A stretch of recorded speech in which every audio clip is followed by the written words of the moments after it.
United States Declaration of Independence. In Congress, July 4, 1776, a declaration by the representatives of the United States of America in General Congress Assembly. When, in the course of human events, it becomes necessary for one people to dissolve the political bands which have connected them with another, and to assume among the powers of the earth the separate and equal station to which the laws of nature and nature as God entitle them, a decent respect to the opinion of mankind requires that they should declare the causes which impel them to the separation. We hold this truth to be self-evident, that all men are created equal, that they are endowed by their Creator with certain unalienable rights, that among these are life, liberty, and the pursuit of happiness. That to secure these rights, governments are instituted among men, deriving their just powers from the consent of the governed.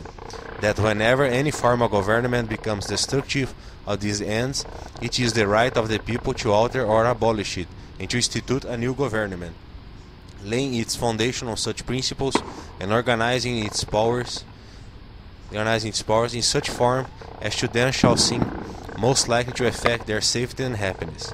Prudent indeed will dictate that governments long established should not be changed for light and transient causes, and accordingly our experience have shown that mankind are more disposed to suffer while evils are sufferable, than to right themselves by abolishing the forms to which they are accustomed. But when a long train of abuse and usurpations, pursuing invariably the same object, evinces a design to reduce them under absolute despotism, it is their duty to throw off such government, and to provide new guards for their future security. Such has been the patient sufferance of these colonies, and such is now the necessity which constrains them to alter their former systems of government. The history of the present King of Great Britain is a history of repeated injuries and usurpations, all having in direct object the establishment of an absolute tyranny over these states. To prove this, let facts be submitted to a candid word. He has refused his assent to laws, the most wholesome and necessary for the public good. He has forbidden his governors to pass laws of immediate and pressing importance, unless suspended in their operation till his assent should be obtained, and when so suspended, he has utterly neglected to attend to them.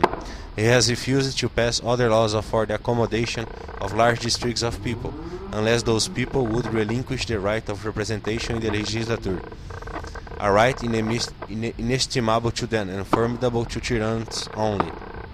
He has called together legislative bodies at places unusual, uncomfortable, and distant from the depository of their public records, for the sole purpose of fatiguing them into compliance with his measures.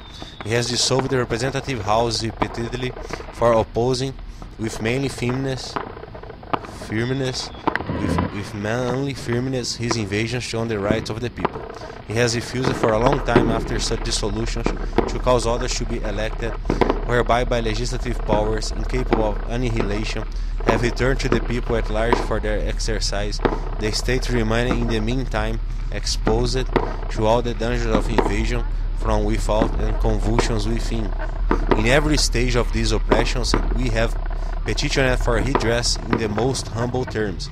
Our repeated petitions have been answered only by repeated injury.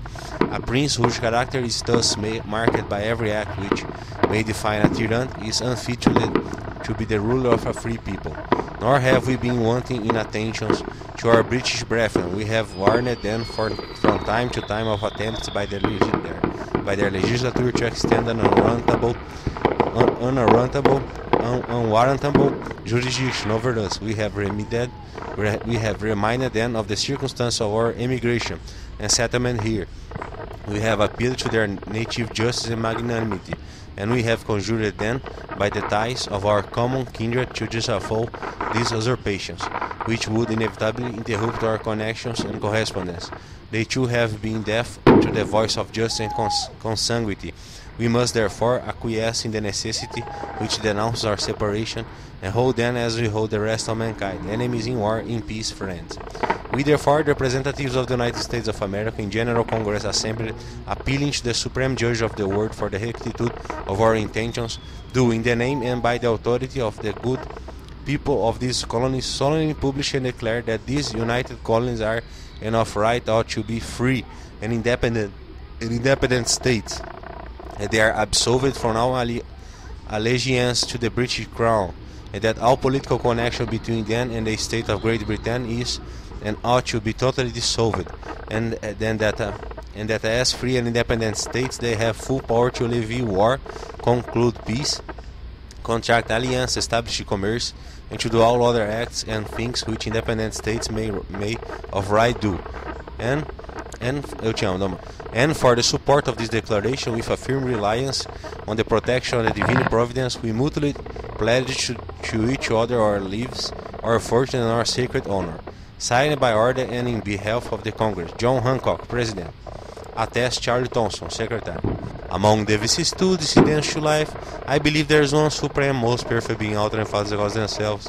For I believe them is not the most perfect being, but one, rather that there are many degrees inferior, many degrees superior to him. Ioannis Rex Angli Dominus Iberni Dux Normani, Actane comes and the Gavi Archiepiscopus Abatibus Comitibus. Ioannis Rex Angli Dominus Iberni Dux Normani et comes and the Gavi Archiepiscopus Abatibus Comitibus.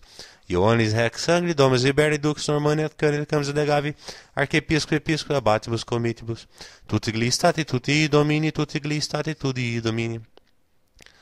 Dixi Dominus Domino meu, sera dexis meis, non ec ponimicos tus cabellum pelum tonum, iura vidomus e non panita bitium, tu sacerzi eterni, segundo ordine meu, Quisedec.